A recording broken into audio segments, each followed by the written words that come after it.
Request to all of the student कि थोड़ा सा टेंशन होकर बैठे और इस टॉपिक को ज़रा अच्छे से समझिएगा, क्योंकि ये बहुत ज़्यादा कंफ्यूजिंग टॉपिक है और बहुत ज़्यादा कंफ्यूजन क्रिएट करता है ये। सो इसलिए बी अटेंटिव एंड आपने अच्छे से समझना। फर्स्टली तो forms of verb mostly different dictionary word मुख्तलिफ ग्रामर की किताबों के अंदर जो है वो आपको किसी में 3 किसी में 4 मिल रही है फॉर्म्स ऑफ वर्ब। तो अगर हम इनको प्रॉपर्ली कैटेगराइज करें तो 5 फॉर्म्स ऑफ वर्ब होती है, first, second, third, fourth and fifth. First form को सिंपल प्रेजेंट टेंस कहते हैं, सिंपल प्रेजेंट टेंस कहते हैं, और फिफ्थ को भी, और समहाउ बुक्स में ऐसे लिखा होता है first form versus fifth form, यानी ये ऑलमोस्ट सेम ही है ये सेम ही, लेकिन इसमें सिंगुलर और प्लूरल की कंडीशन को देखा जाता है। अब हमारे पास जो वर्ब की फर्स्ट फॉर्म है इसको सिंपल प्रेजेंट टेंस कहते हैं, और इसमें पहली फॉर्म ऑफ वर्ब यूज होती है, जैसे कि गो, राइट। तो पहली जितनी भी फॉर्म्स आएंगी वो सारी की सारी आपके पास होंगी सिंपल प्रेजेंट टेंस और वर्ब की, और ये प्लूरल होती हैं। जो गो है ये इटसेल्फ एक प्लूरल है, और जो गोज है वो सिंगुलर है। ये आप जब टेंसेस की हम सीरीज शुरू करेंगे वो भी आपको इसी प्लेलिस्ट में मिलेगी, तो उसमें आप पास्ट इंडेफिनिट में समझोगे कि जो प्लूरल है उसमें वो ऑलरेडी गो ही है, गो प्लूरल है और उसका सिंगुलर गोज है। राइट प्लूरल है, उसका सिंगुलर राइट्स है। प्ले प्लूरल है, उसका सिंगुलर प्लेज है। तो ये गो ऑलरेडी एक प्लूरल है। ये आपको टेंसेस में जब समझाएंगे तो आपको और क्लियर हो जाएगा। अब V5 को देख लें, ये भी सिंपल प्रेजेंट टेंस होता है, लेकिन फर्क ये है कि ये प्लूरल फॉर्म थी, ये इसकी सिंगुलर फॉर्म होगी, यानी कि गो की सिंगुलर फॉर्म गोज, यानी ये उल्ट चलेगा। यहाँ पर हम जो है वो SEIS लगाकर जो है वो उसको सिंगुलर बनाएंगे, और वहां पर हम ये वर्ब में SEIS लगा के उसको सिंगुलर बनाते हैं। ये याद रखिएगा, वर्ब में हम SEIS ऐड करके उसको सिंगुलर बना रहे होते हैं, प्लूरल नहीं बनाते। फिर आती है सेकंड फॉर्म, सिंपल पास्ट का जितने भी टेंस है वो आपके सेकंड फॉर्म है, जैसे कि गो की सेकंड फॉर्म वेंट है और राइट की सेकंड फॉर्म रोट है। उसके अलावा थर्ड फॉर्म को हम पास्ट पार्टिसिपल भी कहते हैं, और इसमें इसी की आगे वेंट की गॉन और रोट की रिटन। उसके अलावा फोर्थ फॉर्म हमारे पास आती है प्रेजेंट पार्टिसिपल। प्रेजेंट पार्टिसिपल में होता क्या है कि आपने फर्स्ट फॉर्म ऑफ वर्ब के साथ ING ऐड कर देना है, ING वाली कैटेगरी आ जाएगी, तो उसको हम प्रेजेंट पार्टिसिपल भी कहते हैं। अब यहाँ पर मोस्टली जो एक क्वेश्चन रहता है कि प्रेजेंट पार्टिसिपल और जेरेंड में फिर कैसे फर्क पता चलेगा, वो हम नेक्स्ट समझेंगे। इसी तरह हमारे पास फर्स्ट फॉर्म ऑफ वर्ब के साथ ING ऐड कर दिया तो वो फोर्थ फॉर्म ऑफ वर्ब बन गई, यानी कि प्रेजेंट पार्टिसिपल बन गया। अब यहाँ पर समझने वाला जो टॉपिक है वो ये है, पहला तो कि प्रेजेंट पार्टिसिपल और जेरेंड में फिर क्या फर्क होगा, और उसके अलावा पार्टिसिपल इटसेल्फ एक कंडीशन क्या है, उसको अब हमने डिटेल से समझना है। प्रेजेंट पार्टिसिपल क्या है, ये फोर्थ फॉर्म ऑफ वर्ब ही है, यानी कि आपने वर्ब के साथ अगर ING ऐड कर दिया तो वो आपका कहलाएगा वर्ब के साथ ING, that is called as present participle. लेकिन हो आपका वर्ब ही, लेकिन एक्ट करे एज अ नाउन, एक्ट करे एज अ नाउन, तो वो आपका नाउन के साथ, फिर आप उसको कहोगे नाउन के साथ ING ऐड कर दो, होगा वो वर्ब ही, लेकिन आपके सेंटेंस में वो एक्ट क्या कर रहा होगा, नाउन के तौर पे एक्ट करेगा।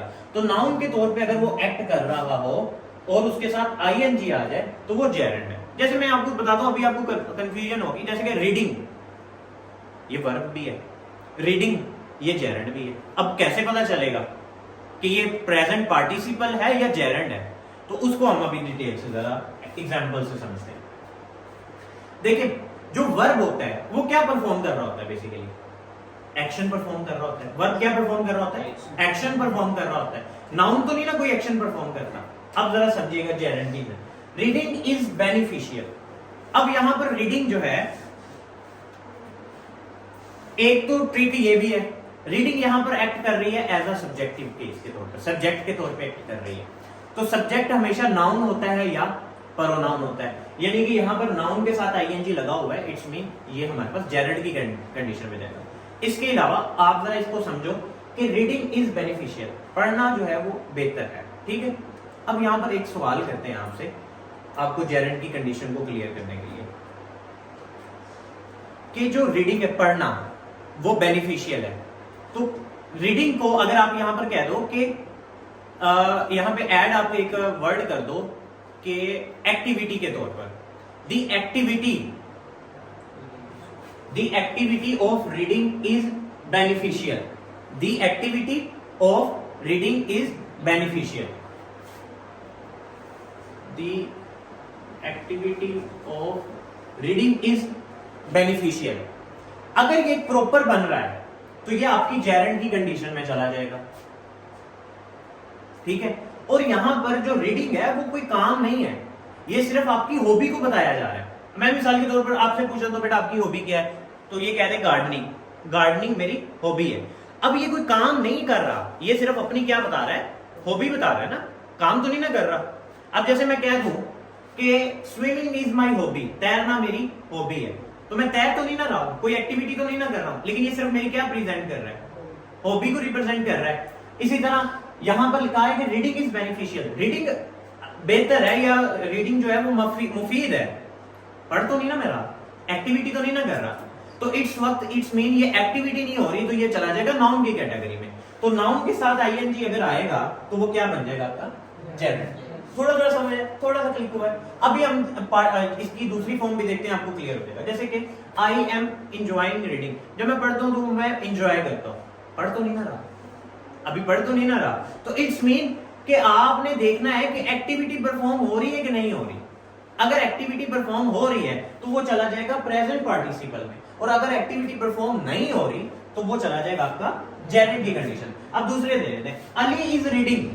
अब ये समझिएगा, अली इज रीडिंग, अली पढ़ रहा है। अब यहां पर देखो एक्टिविटी परफॉर्म हो रही है ना, कि वो पढ़ रहा है, बेटा पढ़ रहा है, तो इस कंडीशन में रीडिंग क्या चला गया, प्रेजेंट पार्टिसिपल। ये आपको समझ नहीं के। अब यहां करो कौन पढ़ रहा है, आप खुद से क्वेश्चन करो, अली पढ़ रहा है, या फिर अली क्या पढ़ रहा है, या अली क्या कर रहा है। चलो इसको क्वेश्चन को ऐसे बना लेते हैं, अली क्या कर रहा है, तो अली क्या कर रहा है, रीडिंग। तो रीडिंग क्या हो गया, इसमें काम हो गया। तो यानी कि जिसमें आपकी एक्टिविटी प्रेजेंट हो वो आपका चला जाएगा जेरेंट की कंडीशन में, और सॉरी प्रेजेंट पार्टिसिपल में। और जिसमें आपकी सिर्फ हॉबी बताई जा रही, काम ना हो, एक्टिविटी परफॉर्म ना हो, उसमें आपका वो चला जाएगा जेरेंट की कंडीशन। ठीक है। इसी तरह एक और सेंटेंस ले देखते हैं, she was reading a book, वो एक किताब पढ़ रही है। अब वो किताब पढ़ रही है, इट्स मीन वो क्या कर रही है, एक्टिविटी परफॉर्म कर रही है। तो एक्टिविटी क्या होती है, वर्ब होता है, वर्ब की कैटेगरी में चला जाता है। तो वर्ब के साथ आईएनजी अगर आएगा, यानी यहां पर है नाउन के साथ आईएनजी बेसिकली, तो वर्ब के साथ आईएनजी आएगा तो वो आपकी किस कैटेगरी में जाएगा, प्रेजेंट पार्टिसिपल की कंडीशन में जाएगा। ओके, यहां पर हम कुछ और एग्जांपल्स ऐड करते हैं आपको क्लियर करने के लिए। ये कुछ जरा अच्छे से देखिएगा, कमाल is really bad at gardening. अब यहां पर गार्डनिंग को अंडरलाइन किया होगा, तो आपसे पूछेंगे ये प्रेजेंट पार्टिसिपल है, जेरेंट है, तो मुझे बताओ यहां पर गार्डनिंग क्या है, प्रेजेंट पार्टिसिपल है या जेरेंट है, जेरेंट है, एग्जैक्टली जेरेंट है। कर नहीं रहा, लेकिन उन्होंने बताया है कि वो बुरा है, एक्टिविटी नहीं परफॉर्म हुई अभी। अगर एक्टिविटी परफॉर्म हो रही होगी तो उसमें हम कंडीशन में जाएंगे प्रेजेंट पार्टिसिपल में, otherwise will goes on into the gerund condition. Next पढ़ो, studying is one of my favourite thing. अब यहां पर स्टडीइंग जो है ये क्या आएगा, जेरेंट आएगा। वो कह रहे हैं पढ़ना जो है ना वो मेरी एक ये भी हॉबी में आ गया या मेरी एक फेवरेट चीज में आ गया। पढ़ तो नहीं ना रहा, एक्टिविटी तो नहीं ना परफॉर्म हो रही। एक्टिविटी परफॉर्म होगी तो प्रेजेंट पार्टिसिपल में जाएगा, अगर एक्टिविटी परफॉर्म नहीं हो रही तो वो चला जाएगा जेरेंट की कंडीशन में। उस कंडीशन में वो वर्ड इटसेल्फ, स्टडी एक वर्ब है, लेकिन यहां पर वो एक्ट एज करना शुरू कर देगा नाउन, एक्ट एज करना शुरू कर देगा noun, that's why we call as gerund. इसी तरह लास्ट वाला है he is swimming, present, exactly present participle, यानी कि वो कर रहा है, एक्टिविटी परफॉर्म होना शुरू होगी, so that is called as present participle. I think तो आपको जेरेंट और इसमें इसका बेहतरीन और भी सॉल्यूशन ये है कि आप कुछ एग्जांपल्स और निकाल सकते हैं, उसको निकालने के बाद जो है वो उनको सॉल्व करने की ट्राई करें।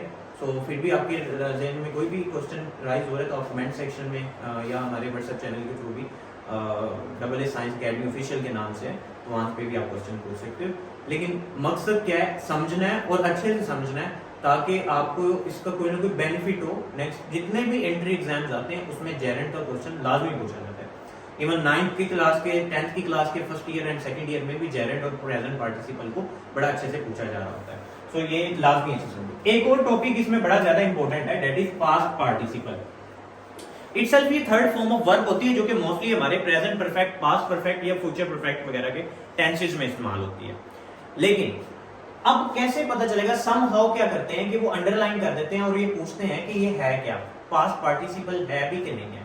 अब इस बात को समझिएगा, अगर आपका वर्ब एक्ट करे एज अ एडजेक्टिव के तौर पे, अब एडजेक्टिव भी हमारी नेक्स्ट सेशंस में जो हम पार्ट ऑफ स्पीच का चला रहे हैं इसी में ऐड होगा, वो भी आपको लेक्चर जो है वो यूट्यूब पर मिल जाएगा।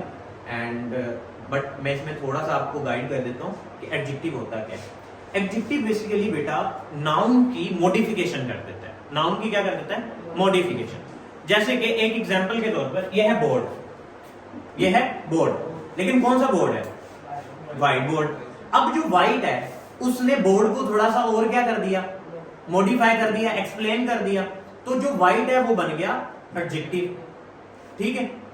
अब उसके अलावा मैं कह देता हूं यहां पर कि ये मार्कर है, किस कलर का मार्कर है? ये रेड कलर का मार्कर है, तो रेड ने इसकी मॉडिफिकेशन कर दी, तो ये भी क्या हो गया? एडजेक्टिव हो गया। मैं कह देता हूं एक मिसाल के तौर पर यहां पर कि ये टेबल जो है, ये टेबल जो है ये एक टेबल है, सिर्फ कह देता हूं टेबल है। सो सिंपल नाम हो गया। अगर मैं कह देता हूं लकड़ी का टेबल है, तो लकड़ी ने उसको और मॉडिफाई कर दिया।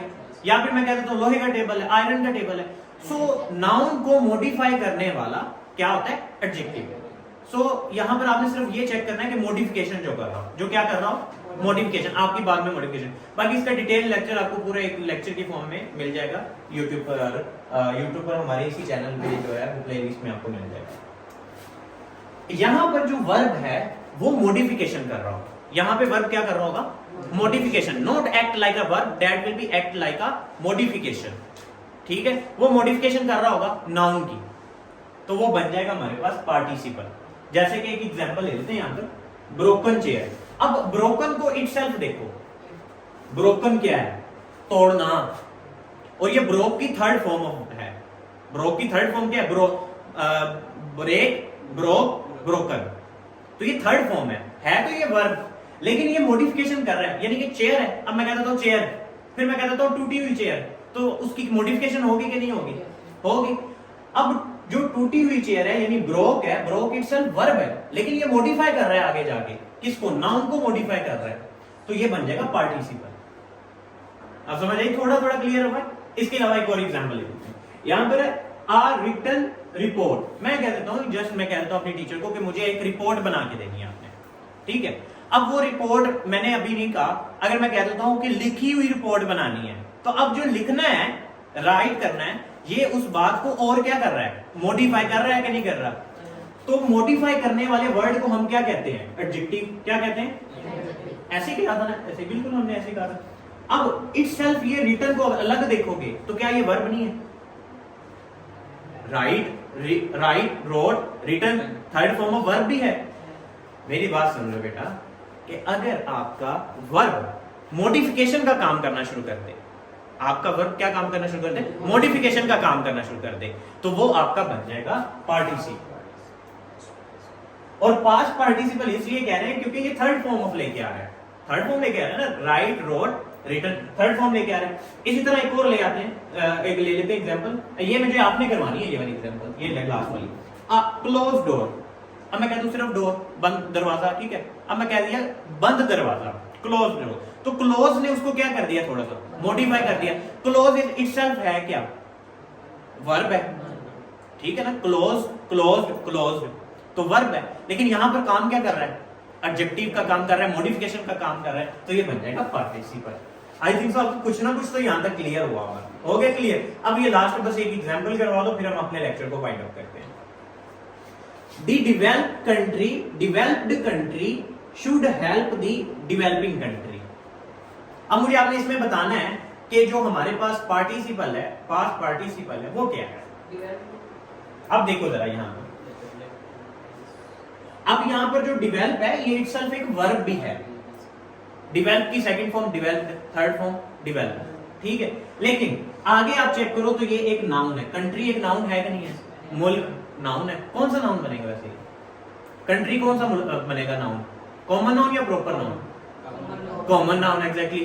सो अगर आपने नाउन का लेक्चर नहीं लिया तो आप प्लेलिस्ट में जाकर एक दफा नाउन का लेक्चर ले लें, उसमें आपको कॉमन नाउन, प्रॉपर नाउन और सारी टाइप्स को भी क्लियर कर दिया जाएगा। सो कंट्री जो है ये एक नाउन है। अब डेवलप्ड कंट्री जो कि तरक्की याफ्ता ममालिक हैं, डेवलप्ड कंट्री का मतलब क्या हो गया, तरक्की याफ्ता ममालिक। मैं कहूं मुल्क, सिंपल, मैं कहता हूं तरक्की याफ्ता मुल्क, अब उसको क्या कर दिया उसने, मॉडिफाई।